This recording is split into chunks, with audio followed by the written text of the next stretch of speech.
अस्सलाम वालेकुम दोस्तों, ASFE वर्ल्ड टीवी के फेसबुक प्लेटफॉर्म पे हमने आपसे एक रिक्वेस्ट की थी कि अगर आपकी कोई कहानी है, आपसे कोई गलती होगी हो माजी में या आप पर कोई जुल्म सितम हो, हमें कहानी बताएं। हम आपकी कहानी अपने इस प्लेटफॉर्म से लोगों तक लेकर जाएंगे और उनके मशवरे पर आपको अमल करना है, यानी वो आपका फ़ैसला होगा। हम आपकी कहानी अब लोगों को सुनाएंगे। बहुत से लोगों ने हमें कहानियाँ बताई हैं, उनमें से एक कहानी आज आपकी नज़र करते हैं। लिहाजा आप भी हमें फेसबुक के ज़रिए अपनी कहानियाँ बता सकते हैं। नाम हम जो है वो रिप्लेस करेंगे, रियल नाम की जगह हम लोग जो है वो फ़र्ज़ी नाम लेकर ये कहानी आपको बताएंगे और इवन के शहर का नाम भी तब्दील करेंगे ताकि आप उस कहानी तक ना पहुंच सके। तो सबसे पहले आज मेरी एक बहन की कहानी है जिनका नाम मरियम रहमान है और लाहौर से ताल्लुक़ है।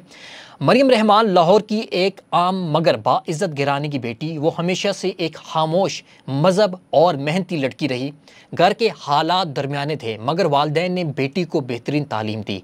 मरियम ने MA इंग्लिश किया और फिर सरकारी स्कूल में बतौर टीचर भर्ती हो गई। स्कूल के बच्चे उन्हें मैडम मरियम कहकर पुकारते और उनकी नरमी, मोहब्बत, सलीके के कायल भी थे।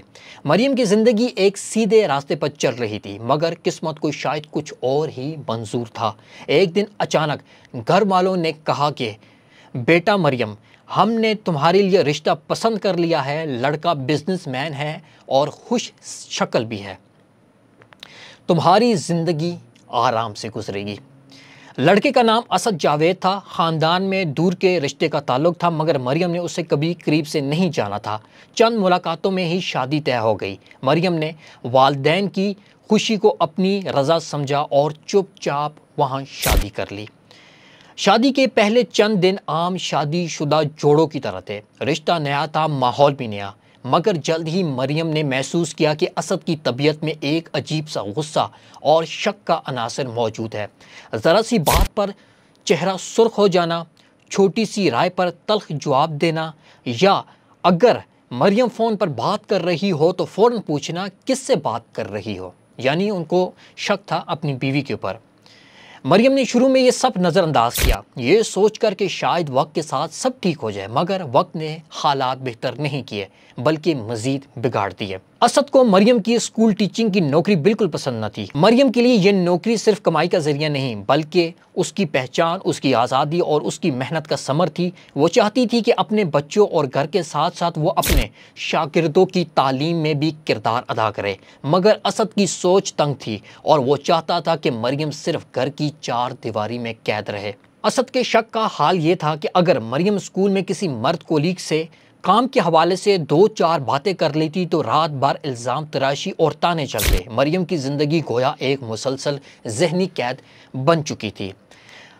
उन्हीं दिनों स्कूल में एक नया उस्ताद आया, फ़हद खान जिसका नाम था, और खुश मिजाज, संजीदा और मददगार। फ़हद ने नोट किया कि मरियम अक्सर खामोश रहती थी, चेहरे पर थकन और आंखों में एक अजीब सा दर्द झलकता था। एक दिन स्टाफ रूम में फ़हद ने पूछा, मैडम मरियम, सब ठीक है ना?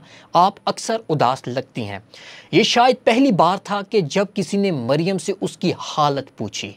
मरियम ने पहले टालने की कोशिश की मगर धीरे धीरे फ़हद उसकी ज़िंदगी में एक ऐसा शख्स बन गया जो उसकी बात मान लेता, उसे समझाता और उसे एहसास दिलाता कि मरियम तुम अकेली नहीं हो। यानी कि अब फ़हद उसकी ज़िंदगी में आ गया था।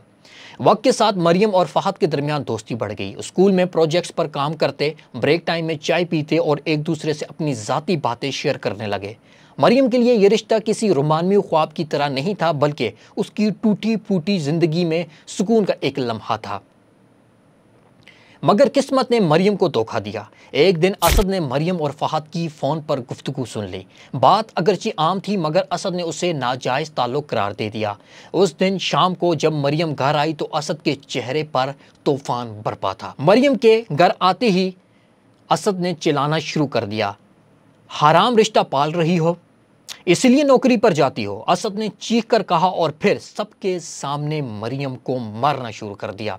असद ने वहीं बात ख़त्म न की। असद ने मरियम के मैके फ़ोन करके सब कुछ बताया, अपनी तरफ से बात को मज़ीद बढ़ा चढ़ा कर पेश किया। मरियम के लिए ये ज़िंदगी का सबसे बड़ा सदमा था कि वो बरसों से इज़्ज़त संभाले रखी बैठी थी मगर एक झूठे इल्ज़ाम की वजह से सब कुछ खाक में मिल गया। मरियम के वालिदैन ने भी उसे समझाने की कोशिश की कि चुप करके घर बसाओ, मगर मरियम के लिए अब वो घर जहन्नम बन चुका था। वो अपने बच्चों के साथ इलादा हो गई थी। आज मरियम छोटे से किराए के मकान में रहती है और स्कूल अब भी पढ़ा रही है, मगर समाज की नज़र में वो हमेशा एक बद किरदार औरत रहेगी। इसलिए सबसे बड़ा ज़ख्म यह है कि किसी ने ये नहीं पूछा कि वो इस नहज पर क्यों पहुंची। किसी ने ये नहीं समझा कि एक जुल्म सहते सहते एक औरत आखिरकार कब तक खामोश रह सकती। आप सबकी मरियम, जिंदा दिलाने शहर लाहौर से। आखिर में सवाल है कि अगर शोहर अपनी बीवी पर जुल्म करे, उसका एतमाद तोड़ दे और उसे मुसलसल जिल्लत का सामना हो, तो क्या बीवी का किसी और से बात करके सुकून तलाश करना गुनाह है, या फिर औरत का हर हाल में खामोश रहकर सब कुछ बर्दाश्त करना चाहिए? देखें, ये जो सवाल है, ये जो कहानी, इसके बाद तो ऑडियंस ही बताएगी उनको क्या करना चाहिए था। इसके काफ़ी नुक्ते नज़र हैं। अगर हमसे पूछें तो हम इस तरह का पॉइंट ऑफ व्यू नहीं दे सकते, लेकिन ज़ाहिर बात है, इस्लाम भी है, फिर आपका मुआशरा आता है, फिर आपको मतलब शादीशुदा भी थी, ये पहलू भी आपको देखना है, और फिर आपके बच्चे भी थे। अगर आपको सुकून तलाश करना है तो बहुत से लोग कहेंगे आप खुला भी ले सकती थी। तो बहुत से इसके पहलू हो सकते हैं। तो ये तो अब ऑडियंस बताएगी क्या करना है क्या नहीं। यहाँ पर कहानी में ना एक छोटी सी जो है ना वो मिसिंग एक चीज़ मिस है। अब ये नहीं पता लग रहा कि इनको खुला होगी, इन्होंने खुला ली है, तलाक हो गई है, लेकिन जिस तरह से ये इलादा रह रही हैं बच्चों के साथ, अपने वालिदैन के साथ भी नहीं रह रही, तो लग यही रहा है कि इनकी इलादगी हो गई है। फिर वो फ़हद कहाँ है?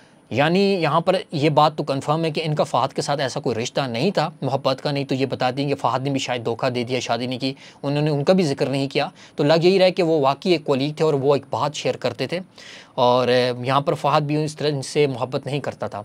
तो फ़हद का जिक्र भी नहीं है और तलाक के हवाले से भी नहीं है। खैर, जैसे जो कहानी है उसके हवाले से आप क्या कहते हैं कि इनको क्या करना चाहिए था, या आप समझते हैं कि अगर इनसे गलती होगी, इनके शोहर से गलती होगी, इनकी फैमिली को क्या करना चाहिए आगे आने वाले वक्त में, या इनको क्या करना चाहिए अपने बच्चों को लेकर, अपने जो इनका प्रोफेशनल उसको लेकर, या अपने अगर इनकी तलाक नहीं हुई शोहर को किस तरह से मनाएं, और अगर तलाक हो गई है तो किस तरह से अपनी ज़िंदगी को आगे सर्वाइव करें। हमें अपनी कहानी हम तक पहुँचाएँ। फेसबुक पेज है ASFE वर्ल्ड TV, इनबॉक्स करें अपनी कहानी, हम आपकी कहानी लोगों तक पहुंचाएंगे, आपका नाम, आपकी शिनाख्त लिए बगैर। और लोग आपको क्या मशवरा देते हैं, उस पर अमल करते हैं नहीं करते, वो आपका फैसला होगा। अब तक लिए इतना ही। ASFE वर्ल्ड TV के प्लेटफॉर्म से इजाज़त दीजिएगा। अल्लाह नेगेबान।